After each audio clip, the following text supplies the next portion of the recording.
Hello, everybody. We're live here today, and by we, I mean me. This is the first ever solo pod I'm doing here, I think, on any podcast. So please bear with me. But going to be a quick episode. Going to talk a little bit about last night's set at Hulaween, which was a lot of fun. We had some sit-in action as well. It's been a nice few weeks off for the band. Little one-off last night in Florida before we head to Europe next week, which I'm so excited about. And of course, we will be doing some podcast coverage of the Europe tour. So please stay tuned for announcements about what those are going to look like. Michael Schwartz, this is not going to be 5 hours, though. If you're looking for 5 hours of podcasting about Goose, just over this past week, we released our fall tour recap, which is in 2 parts, each of which is around 2.5 hours long, which, pretty on brand for us here at Always Almost There. But yeah, go check those episodes out wherever you get your podcasts now. They're lots of fun. We spent a lot of time talking about certain shows. I think we spent 40 minutes just on Red Rocks Night 2. Why won't Neil release the Borfs? Neil is holding them hostage. He couldn't join us today because he's holding the Borfs hostage. He's very busy with that. Jives at the courts. He is playing pickleball. He is absolutely at the courts. Every person Kev is having a nice chilly afternoon. It is cold in Denver, and he's also making chili. He wanted everybody to know that. But thank you, everybody who's tuning in to hear me talk to myself today.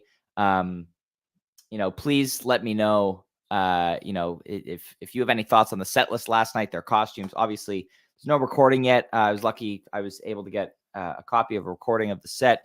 So I can talk a little bit about the music here. I'd like to shout out Long Strange Putt, who texted me the set list last night so we can know what they were playing and wanted to be here on the podcast today, but could not due to lack of signal on the festival grounds. So we tried. So it's cold in Colorado. It's not so much on the West Coast, and it's fall weather here in Toronto. So that's nice. But starting off the evening last night, we had some cool sit-in action. We had everybody except for Trevor sitting in with String Cheese Incident at the beginning of their second set. I believe we were talking about this. I believe that this is the first time that members of Goose have sat in with another band and played a Goose song.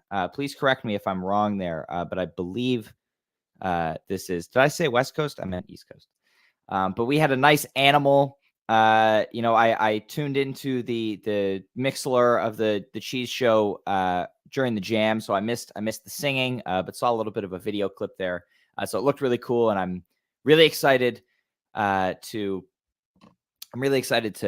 hear that once String Cheese puts out their soundboard recording of the show. But that segued very nicely into their String Cheese song Texas, which Rick sang a verse of. Really cool jam. There was some awesome synergy between sounded like Michael Kang and Rick, as well as Kyle and Peter. Some nice dual keyboard action. Some great peaks in that jam. And I really enjoyed it. So I'd like to go back and listen to that one as well. But Goose had a 2-hour set last night, 12 to 2.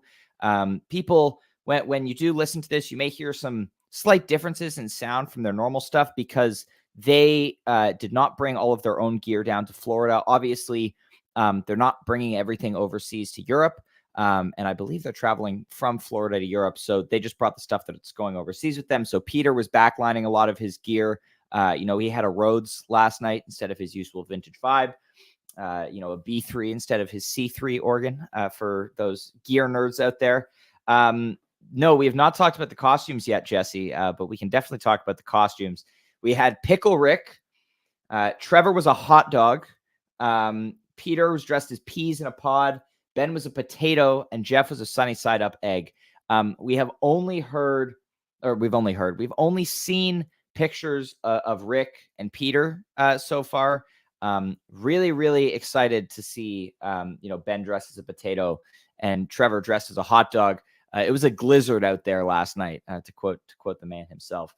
But they come out for their set, with Hunger Sight, pretty good. And then Cantaloupe Island, I guess playing into the Halloween food theme. Second Cantaloupe Island of this year, coming off of, a play in Bozeman after not having been seen since 2019. So love this Herbie Hancock cover. Segues really well out of a jam like Hunger Site. And the Hunger Site jam has some great stuff to it. It's your usual fast, hard charging, little gritty jam. I don't know if Ben really dressed differently, Michael Schwartz. We have not seen yet. Also don't know what condiments were on the Trevor hot dog. Thank you for being concerned about that, Anna. But they Hunger Site, Cantaloupe Island, and then they finish Animal. So Animal had been left unfinished during the cheese set. The band just jumped right into the jam for 30 seconds or so, and then hit the ending, which, very, very solid. Hi, Mom. Thank you, Michael Schwartz, for reminding me. Connor, I will not be singing, but thank you. And then from there, they jump right from the ending of Animal into Creatures. Pretty standard festival set fare, really upbeat, peaky jam here. 18 minutes or so, really, really solid. And then going into SOS, we did have briefly last night a miscommunication on whether they played the SOS part or just Dawn. It was the whole thing. So they played SOS here. Fish in the Sea, in hindsight, this is pretty expected at this point for a lot of festival performances, especially I think we're getting a lot of times at these festivals where there's a lot of electronic music and jam music together. We're either getting Fish in the Sea, Kylie, or both in the festival set. I think if you look at stuff like Electric Forest, what was it? The other Florida festival, Okeechobee, back in March, we got both of those. And so they're crowd pleasers. They have that kind of electronic influence and sound to them to appeal. It's more of a crossover to the people who may not just be there for the jam acts. From Fish in the Sea, we get a nice Pancakes, solid jam here. Again, nothing too long, but crowd pleasing. Again, get a little participation in with the claps.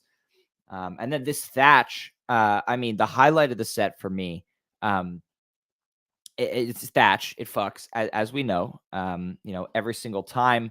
But this jam, you have some dark synthy stuff, kind of like the Boston version from September, then makes a nice major key shift, kind of like the Will Turn and Red Rocks versions, and just wraps up with a nice peak. But really, really solid jam here, and had some Texas teases in them. Thank you, Peter, for letting me know about that. I don't know the song Texas well enough to know where the teases are in the song. So if there are any String Cheese Incident fans who can help figure out where in the song those are once the boards drop, please let me know, because I'm curious where the riff is. And then Thatch finishes. It's 1:53 at this point, so they play a quick, hot, just under 8-minute Arcadia to wrap up the set. So really solid festival set. I think we've talked on the pod about this throughout the year. Goose had a really, really good 2023 for festival sets. I think pretty much every single one of them, except for maybe the Ohana Festival, because so much shorter, has something that you want to go back to. Like thinking back to all the festival gigs. Forgive me if I miss any. We had Okeechobee, where you have a really solid drip field, solid Electric Avenue, weird extended intro on the Animal. You had obviously the 2 New Orleans shows, which were amazing. Summer Camp had that great, amazing Thatch. Anna's going to be happy that I talked about that. From there, you had Electric Forest with the Modavon. Cathead in Mississippi with the Tumble. Peach had some highlights. Resonance, the Jake and Joel Empress. But even the small festival sets, the shorter ones, they found some way to pack some cool improv in there. And Neil talked about it on the tour recap. Like Goose shouldn't be afraid of playing a big jam in front of a crowd that's not used to it. So it's cool when you get these pockets of dense improvisation in a festival setting and in a shorter set. Yes, Ryan Molnar, Days Between Hunger Site was indeed legit. The All I Need and the Tumble from that, also amazing.